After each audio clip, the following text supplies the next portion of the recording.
नमस्कार। आपका अखबार के YouTube चैनल पर आपका स्वागत है। मैं हूं प्रदीप सिंह। आज रविवार है तो रविवार विशेष का दिन है। आज रविवार विशेष में बात करेंगे देश के उन 3 महान विभूतियों की जो राष्ट्रपति पद तक पहुँचे, जिनका सार्वजनिक जीवन में जिन्होंने अपनी अलग अलग छाप छोड़ी। अलग अलग कह सकते हैं, वो समाज के क्षेत्रों से आते थे। इसके बावजूद उनका जो समवेत कहें या जो मिला जुला असर था, वो सनातन संस्कृति, सनातन धर्म और सांस्कृतिक राष्ट्रवाद और संस्कृति, सभ्यता भारत की, इनको पुनर्स्थापित करने या इनको स्थापित करने, इनका महत्व बताने और इनके इस रास्ते पर चलने की उन्होंने जो सीख दी, उन्होंने जो काम किया अपने जीवन में, वो अमूल्य है। एक तरह से हमारे लिए, आने वाली पीढ़ियों के लिए वो थाती है जिसको संजो कर रखना चाहिए। इन तीनों का, वैसे तो राष्ट्रपति, हमारे यहाँ जो व्यवस्था है संवैधानिक, उसमें राष्ट्रपति के पास बहुत अधिकार नहीं होते हैं। एक तरह से वो सेरेमोनियल हेड होता है। इसके बावजूद इन लोगों ने इस ऐसे पद पर रहने के बावजूद, पद पर पहुँचने से पहले और पद पर पहुँचने के बाद जो कुछ किया, उससे देश का सम्मान बढ़ाया, उससे समाज का सम्मान बढ़ाया और उससे इस बात की स्थापना की कि अच्छे लोग जहाँ भी रहेंगे खुशबू फैलाएंगे। और वो राजनीति से, व्यक्तिगत राग द्वेष से ऊपर उठकर काम करने वाले लोग होंगे। तो इनमें पहले बात करते हैं डॉक्टर राजेंद्र प्रसाद की, जिनको प्यार से लोग राजेंद्र बाबू के नाम से जानते थे। स्वतंत्रता संग्राम सेनानी थे। उन्होंने कानून की शिक्षा ली थी, लॉ में पीएचडी की थी। उसके बाद आज़ादी के आंदोलन में आ गए और आज़ादी के आंदोलन में गांधी जी के बहुत करीब हो गए। जवाहरलाल नेहरू से उनकी उस तरह से कभी पटी नहीं है और कोई व्यक्तिगत कारण नहीं थे, वैचारिक मतभेद। नेहरू जिस संस्कृति को लेकर चलना चाहते थे, पश्चिमी सभ्यता के जरिए, राजेंद्र प्रसाद उसके खिलाफ थे। या उसका उल्टा कह सकते हैं कि राजेंद्र प्रसाद जिस भारतीय संस्कृति को लेकर, सनातन संस्कृति को लेकर चलना चाहते थे, नेहरू उसके खिलाफ थे। नेहरू राजेंद्र प्रसाद को हिंदू रिवाइवलिस्ट मानते थे, हिंदू पुनरुत्थानवादी मानते थे और वो देश के लिए, समाज के लिए इसको बुरा मानते थे, खतरा मानते थे। तो ये कॉन्फ्लिक्ट इसके कारण हुआ। 2 ऐसे मुद्दे हुए उनके राष्ट्रपति, पहले तो राष्ट्रपति बनने की भी कहानी है उनके, उसका कुछ हिस्सा पहले सुना चुका हूँ एक वीडियो में, लेकिन यहाँ उसका संदर्भ देना ज़रूरी है। जवाहरलाल नेहरू भारत के पहले प्रधानमंत्री नहीं चाहते थे कि डॉक्टर राजेंद्र प्रसाद भारत के पहले राष्ट्रपति बने। अब देखिए, वो डॉक्टर राजेंद्र प्रसाद संविधान सभा जो बनी सितंबर 1946 में, उसके अध्यक्ष बने। संविधान बनाने में उनकी महत्वपूर्ण भूमिका रही। पूरी कांग्रेस पार्टी चाहती थी, सरदार वल्लभ भाई पटेल चाहते थे, लेकिन नेहरू नहीं चाहते थे। नेहरू चाहते थे कि चक्रवर्ती राजगोपालाचारी पहले राष्ट्रपति हों, क्योंकि वो गवर्नर जनरल थे, पहले भारतीय गवर्नर जनरल थे। तो उनको लगता था कि केवल नॉमनक्लेचर बदलेगा, पदनाम बदलेगा, राजा जी को बनाया जाना चाहिए। राजा जी का स्टेचर भी था, लेकिन क्यों नहीं बने राजा जी? बाकी कांग्रेस पार्टी क्यों खिलाफ थी? क्योंकि क्विट इंडिया मूवमेंट, भारत छोड़ो आंदोलन के बीच में राजा जी ने कांग्रेस की सदस्यता छोड़ दी और आंदोलन छोड़ दिया। इस बात को कांग्रेस के लोगों ने पसंद नहीं किया, इसकी वजह से नहीं चाहते थे कि वो बने। लेकिन नेहरू उनके साथ, उनको लगता था कि हमारे विचार मिलते हैं, हम एक तरह से सोचते हैं। हालांकि बाद में वो राजा जी को ये एहसास हुआ कि उन्होंने नेहरू का समर्थन करके बहुत बड़ी गलती की अपने जीवन में, वो अलग मुद्दा है। अब नेहरू जी ने देखिए झूठ का सहारा लिया डॉक्टर राजेंद्र प्रसाद को राष्ट्रपति बनने से रोकने के लिए। उन्होंने डॉक्टर राजेंद्र प्रसाद को चिट्ठी लिखी। पहले तो उन्होंने कोशिश की, उनसे कहा कि भाई आप अपना नाम वापस ले लीजिए राजा जी के समर्थन में। राजेंद्र प्रसाद ने मना कर दिया। फिर उनको चिट्ठी लिखी कि मेरी सरदार वल्लभ भाई पटेल से बातचीत हुई है नए राष्ट्रपति के बारे में और इस बात पर सहमति बनी है कि राजा जी जो है, यानी राजगोपालाचारी, पहले राष्ट्रपति हों। डॉक्टर राजेंद्र प्रसाद ने उनको चिट्ठी लिखी कि मेरा जो कंट्रीब्यूशन है उसको इतनी आसानी से भुलाया नहीं जा सकता, और बातें लिखी उन्होंने। और उस चिट्ठी की प्रति उन्होंने सरदार पटेल को भी भेज दी। उनको बड़ा आश्चर्य हुआ कि सरदार पटेल कैसे तैयार हो गए, क्योंकि डॉक्टर राजेंद्र प्रसाद तो सरदार पटेल के ही कैंडिडेट माने जाते थे, उन्हीं के उम्मीदवार माने जाते थे। नेहरू जी को जब वो चिट्ठी मिली, देखा कि उसकी प्रति सरदार पटेल को भी गई है, तुरंत दूसरी चिट्ठी भेजी उन्होंने और कहा कि इस पूरे प्रकरण से सरदार का कोई लेना देना नहीं है, सरदार से इस बारे में कोई बातचीत नहीं हुई है, मैंने अपने आकलन के आधार पर यह कहा था, तो सरदार ने इस बारे में कोई अपनी इच्छा जाहिर नहीं की है, उन्होंने कुछ नहीं कहा। अब देखिए, इस तरह की तकड़म का भी सहारा लिया गया राजेंद्र बाबू को राष्ट्रपति बनने से रोकने के लिए। उनके कार्यकाल में हालांकि बहुत से टकराव के, तनाव के क्षण आए राष्ट्रपति और प्रधानमंत्री के बीच में, लेकिन दो मुद्दे खास तौर से सबसे चर्चित रहे। एक, Hindu code bill. Hindu code bill पहले ही लाना चाहते थे जवाहरलाल नेहरू, डॉक्टर राजेंद्र प्रसाद उससे सहमत नहीं थे। उनकी जो आपत्ति थी कि ये संसद चुनी हुई संसद नहीं है, जो यानी 1952 के चुनाव से पहले की बात हो रही है। तो उन्होंने कहा चुनी हुई संसद नहीं है, इसलिए वो इतना बड़ा फैसला नहीं ले सकती। दूसरा, जब चुनी हुई संसद आई 1952 में, उसके बाद जब हिंदू कोड बिल आया, तब भी वो उसका उन्होंने विरोध किया कि ये जो हो रहा है ये भारतीय संस्कृति, भारतीय जो समाज व्यवस्था है, जो परिवार की व्यवस्था है, उसके खिलाफ है। लेकिन वो राष्ट्रपति थे, संसद में बहुमत से विधेयक पास होते हैं, कानून बनता है, तो इसलिए वो कानून बना। दूसरा जो विवाद का मुद्दा रहा वो था, बल्कि इससे पहले का मुद्दा है वो सोमनाथ मंदिर के जीर्णोद्धार का। सोमनाथ मंदिर के जीर्णोद्धार का फैसला सरदार पटेल का था, लेकिन उसका काम पूरा हुआ उनके निधन के बाद। उनके निधन के बाद उसका जो है उद्घाटन होना था, उसमें ज्योतिर्लिंग की स्थापना होनी थी, प्राण प्रतिष्ठा होनी थी। उस कार्यक्रम में के.एम. मुंशी, कन्हैया लाल माणिक लाल मुंशी, जो नेहरू की कैबिनेट के सदस्य भी थे, और वो जो ये कमेटी थी जीर्णोद्धार की सोमनाथ मंदिर की, उसके चेयरमैन भी थे, वो उन्होंने डॉक्टर राजेंद्र प्रसाद को न्योता दिया कि वो आएँ और इसमें उद्घाटन समारोह का अध्यक्षता करें। डॉक्टर राजेंद्र प्रसाद तुरंत तैयार हो गए। नेहरू जी ने विरोध किया, उनको चिट्ठी लिखी, उनको मना करने की कोशिश की, इसके बावजूद डॉक्टर राजेंद्र प्रसाद गए। अब आप देखिए, ये जो दो मुद्दे हैं, ये सनातन संस्कृति को लेकर आप देखिए कि आज़ादी के बाद ही किस तरह के टकराव होने लगे। जवाहरलाल नेहरू और उनकी तरह सोचने वाले लोगों के लिए पश्चिम आदर्श था, और जो दूसरे भारतीय नेता थे उनके लिए भारतीय संस्कृति, हज़ारों साल पुरानी सनातन संस्कृति, वो आदर्श थी। तो ये टकराव जो दिखाई देता है उस समय का, ये लोग आपस में एक दूसरे का बड़ा सम्मान करते थे।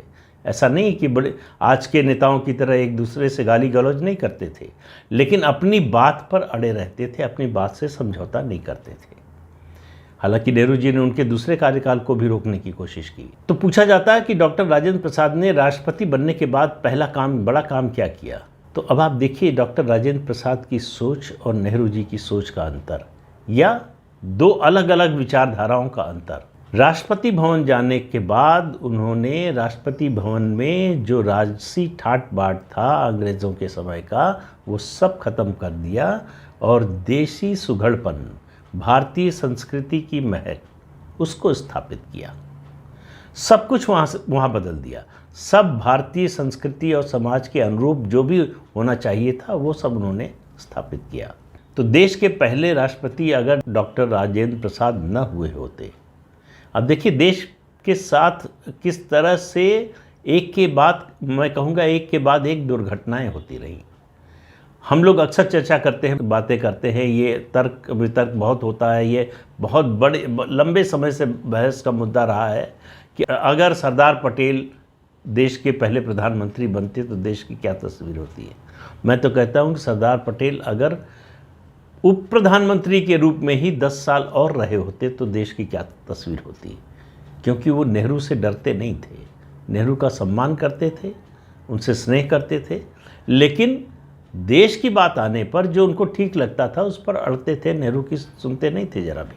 तो सरदार पटेल की जो है पहला आम चुनाव होने से पहले मौत हो गई। उसके बाद डॉक्टर राजेंद्र प्रसाद राष्ट्रपति पद से रिटायर हुए, उसके कुछ महीने बाद उनकी मौत हो गई। इस तरह और तमाम लोग जैसे राजा जी हो, आचार्य कृपलानी हो, ये सब लोग कांग्रेस पार्टी से धीरे धीरे करके बाहर निकल गए। तो वो मुद्दा अलग है, आज उसकी बात नहीं कर रहा हूँ, राष्ट्रपतियों की बात कर रहा हूँ। तो डॉक्टर राजेंद्र प्रसाद ने राष्ट्रपति भवन से लेकर समाज के निचले हिस्से तक भारतीय संस्कृति की स्थापना और उस भारतीय जो समाज के मूल्य हैं उनको बचाए रखने का भरसक पूरा प्रयास किया। अब दूसरे राष्ट्रपति की बात करें, डॉक्टर सर्वपल्ली राधाकृष्णन। डॉक्टर सर्वपल्ली राधाकृष्णन दार्शनिक थे, फिलोसफर थे। उनका सबसे बड़ा काम कंपैरेटिव रिलीजन पर है। उनका दर्शन अद्वैत वेदांत पर आधारित था। उनका कहना था कि हिंदुत्व की जो आलोचना करते हैं पश्चिम के लोग, उनको जानकारी नहीं है, अज्ञानता में आलोचना करते हैं। तो हिंदुत्व और पश्चिम के बीच में जो दूरी थी, जो गलतफहमी थी, उसको दूर करने में उनकी बड़ी भूमिका रही। डॉक्टर राधाकृष्णन ने शिक्षा के क्षेत्र में बहुत काम किया। उनका कहना था कि शिक्षा का उद्देश्य ऐसे स्वतंत्र और रचनात्मक व्यक्तित्व का निर्माण करने का होना चाहिए जो विपरीत ऐतिहासिक और प्राकृतिक परिस्थितियों से जूझ सके। अब आप देखिए किस तरह का कल्चर, किस तरह की संस्कृति देश में स्थापित करने की कोशिश कर रहे थे। ये उन्हीं का मशहूर कोट है, उन्हीं का उदाहरण है कि जब हम ये सोचते हैं कि हम जानते हैं, उसी समय से हम सीखना बंद कर देते हैं। और इसके अलावा उन्होंने कहा जीवन में खुशी, सही मायने में खुशी और आनंद ज्ञान और विज्ञान से ही आ सकता है। और सच्चे शिक्षकों के बारे में भी, शिक्षकों के लिए भी उन्होंने कहा कि सच्चे शिक्षक, अच्छे शिक्षक वही हैं जो हमको खुद सोचने में सहायता करते हैं। वो सोचें और छात्र को बता दें, ये नहीं होना चाहिए। उन्होंने कहा कि शिक्षक का दायित्व है कि वो छात्रों को, अपने शिष्यों को सोचने में मददगार बने, सहायक बने। जब आप सोचना शुरू करते हैं तो आप सवाल करते हैं। जब आप सवाल करते हैं तो आपकी समझ बढ़ती है। जब आपकी समझ बढ़ती है तब आप उस विषय को, उस मुद्दे को आत्मसात करने में कामयाब होते हैं। जो विशेषज्ञ हैं, जानकार हैं, विश्लेषक हैं, उनका कहना है कि डॉक्टर राधाकृष्णन प्रेसिडेंसी में मेंटल इक्विपमेंट लेकर आए, जिसकी उस समय भारत में बड़ी ज़रूरत थी। आज़ादी के बाद मैकाले की जो शिक्षा पद्धति थी उससे निकलने में, अगर उस पर नेहरू जी का बड़ा भरोसा था, डॉक्टर राधाकृष्णन पर बहुत मानते थे, उनका बड़ा सम्मान करते थे। वो चाहते थे कि दूसरा कार्यकाल डॉक्टर राजेंद्र प्रसाद को न मिले और डॉक्टर राधाकृष्णन उनके दूसरे कार्यकाल में यानी 57 में ही राष्ट्रपति बन जाए। वो हो नहीं पाया। लेकिन डॉक्टर राधाकृष्णन और नेहरू जी के संबंध ऐसे थे, उनका मानना था कि विदेशी मामलों के बारे में जितने जानकार डॉक्टर राधाकृष्णन हैं उतने डॉक्टर राजेंद्र प्रसाद नहीं हैं। इसलिए वो चाहते थे कि विदेशी मेहमान आएँ तो वो ज़्यादा से ज़्यादा वो उपराष्ट्रपति बन गए थे, उपराष्ट्रपति के रूप में वही मिलें। डॉक्टर राधाकृष्णन जो है सोवियत संघ में भारत के राजदूत भी रह चुके थे। इन सब बातों के बावजूद, इतनी करीबी होने, आपसी समझ होने, एक दूसरे के प्रति सम्मान होने के बावजूद, जब डॉक्टर राजेंद्र प्रसाद का निधन हुआ तो डॉक्टर राधाकृष्णन जाना चाहते थे उनके अंतिम संस्कार में।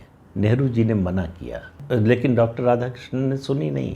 प्रोटोकॉल तोड़कर वो गए डॉक्टर राजेंद्र प्रसाद के अंतिम संस्कार में। ये होता है बड़प्पन।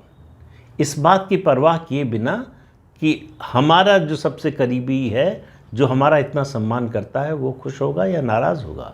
उन्हें लगा कि ये सही सम्मान है डॉक्टर राजेंद्र प्रसाद के लिए। उनका जो कंट्रीब्यूशन है आज़ादी के आंदोलन में और उसके बाद राष्ट्रपति के रूप में, उसका उचित सम्मान होना चाहिए। लेकिन नेहरू जी की सोच अलग थी। अब ये नेहरू जी की बार बार उनका नाम लेने पर लगेगा कि उनकी आलोचना कर रहे हैं, लेकिन जो तथ्य है, वास्तविकता है, उससे भाग नहीं सकते। और डॉक्टर राजेंद्र प्रसाद की मौत हुई तो नेहरू जी राजस्थान के दौरे पर चले गए और राजस्थान के गवर्नर को जाने नहीं दिया उन्होंने कहा कि कैसे जाओगे, देश का प्रधानमंत्री तुम्हारे राज्य में है, तुम राज्य छोड़कर कैसे जा सकते हो। वहाँ उत्तर प्रदेश के पूर्व मुख्यमंत्री डॉक्टर संपूर्णानंद राज्यपाल थे, मजबूरी में नहीं जा पाए। तो ये भारतीय राजनीति में ये जो द्वंद्व है, इसने बड़ा नुकसान किया है। उसने सनातन संस्कृति को लगातार पीछे धकेला, उसने राष्ट्रवादी तत्वों को हमेशा दबा कर रखा। नेहरू की सोच, उनकी पढ़ाई लिखाई, शिक्षा दीक्षा, सब कुछ जो है वो पश्चिम में हुआ था, वो पश्चिम से प्रभावित थे। और मैंने जैसा पहले आपको बताया था कि गांधी जी से पूछा गया कि आपने नेहरू को क्यों चुना प्रधानमंत्री के रूप में, तो उन्होंने कहा हम सब में अकेला वही अंग्रेज़ है। तो इससे आप अंदाज़ा लगा लीजिए। तो मैं इन राष्ट्रपतियों के माध्यम से भारतीय संस्कृति और सांस्कृतिक राष्ट्रवाद की स्थापना के रास्ते में किस तरह के अड़ंगे आए, किस तरह की रुकावटें आईं, उनकी बात कर रहा हूँ। और किन लोगों ने इन सारी रुकावटों के बीच, अवरोधों के बीच भी कोई कॉम्प्रोमाइज़ नहीं किया, कोई समझौता नहीं किया, उन मूल्यों को स्थापित करने की अपने अपने स्तर पर कोशिश करते रहे। तीसरे राष्ट्रपति की बात करें, डॉक्टर APJ अब्दुल कलाम, भारत के मिसाइल मैन, पीपुल्स प्रेसिडेंट कहा गया उनको। राष्ट्रपति भवन का पूरा उन्होंने उसकी संस्कृति, उसका कल्चर बदल दिया। राष्ट्रपति को हाई पेडेस्टल से उतारकर एक सामान्य व्यक्ति के स्तर पर ले आए। और उनकी राष्ट्रवाद के बारे में जो परिकल्पना थी, जिस तरह का राष्ट्रवादी जीवन उन्होंने जिया, भारत के मिसाइल प्रोग्राम में और न्यूक्लियर प्रोग्राम में उनका बहुत बड़ा योगदान है। अब आप देखिए, इन 3 राष्ट्रपतियों में से 2 राष्ट्रपति, डॉक्टर राजेंद्र प्रसाद, उनका नेहरू और उनके समर्थकों का विरोध था। डॉक्टर कलाम, उनके मुद्दे पर कांग्रेस के लोगों का विरोध था। तो इससे आप अंदाज़ा लगाइए कि कांग्रेस पार्टी, और जो मैंने अब पिछले वीडियो में कहा आर्टिकल 28 और आर्टिकल 30 के बारे में, जिस तरह से सनातन धर्म पर बंदिशें लगाई गईं, जिस तरह से बेड़ी हथकड़ी में रखा गया, उसके बावजूद अगर आज जो है पुनर्जागरण हो रहा है, तो इन मनीषियों का योगदान है। और सीखने की बात है डॉक्टर कलाम से। उन्होंने कहा फेल हो जाओ तो निराश मत हो, हताश मत हो। फेल होना सीखने की पहली सीढ़ी है, पहला प्रयास है। और उन्होंने अपने साथियों से, शिक्षकों से भी, छात्रों से भी, जिनसे भी उनकी बातचीत होती थी, वो कहते थे कि असफलता मुझ पर कभी हावी नहीं हो पाएगी जब तक सफल होने की मेरी इच्छा शक्ति दृढ़ बनी हुई है। उन्होंने ये भी कहा था कि सबके पास समान प्रतिभा नहीं होती, लेकिन सबके पास अपनी प्रतिभा का विकास करने का समान अवसर होता है। डॉक्टर कलाम को भी दूसरा कार्यकाल मिल सकता था, नहीं मिला। तो राष्ट्रपतियों की इस भीड़ से मैंने ये 3 नाम इसलिए चुने हैं, मुझे ये लगा कि सनातन संस्कृति के मुद्दे पर और राष्ट्रवाद के मुद्दे पर, सांस्कृतिक राष्ट्रवाद के मुद्दे पर, आप डॉक्टर कलाम के पूरे जीवन को उठाकर देख लें। एक सामान्य परिवार से आए, राष्ट्रपति पद तक पहुँचे, इतने बड़े वैज्ञानिक बने, कहीं भी आपको सांप्रदायिकता की बू नहीं आएगी। कोई ज़रा भी आपको कोई तत्व नहीं मिलेगा उनके सांप्रदायिक होने का। वो एक राष्ट्रवादी, एक भारतीय के रूप में सोचते थे, कभी मुसलमान के रूप में नहीं सोचा उन्होंने। और ये 3 जिनकी बात कर रहा हूँ मैं, ये सब भारतीय के रूप में सोचते थे। ये सब भारतीय संस्कृति के पैरोकार ही नहीं थे, उसके पुरोधा भी थे। तो इनका जिक्र मैंने इसलिए किया कि इनके बारे में हम आज की पीढ़ी और आने वाली पीढ़ी को पढ़ना चाहिए, जानना चाहिए। इनका जीवन आदर्श है, इसके बारे में सोचना और जानना चाहिए, तभी हमको समझ में आएगा कि हम हैं क्या, हमारी संस्कृति कितनी महान है। उसका एहसास होगा कि कैसे लोगों ने उसको आगे बढ़ाया। तो आज के अंक में इतना ही, अगले अंक में फिर मिलेंगे किसी नए मुद्दे के साथ। तब तक के लिए इजाज़त दीजिए। आपसे अनुरोध है कि चैनल देखिए, शेयर कीजिए, लाइक कीजिए और सब्सक्राइब ज़रूर कीजिए। नमस्कार।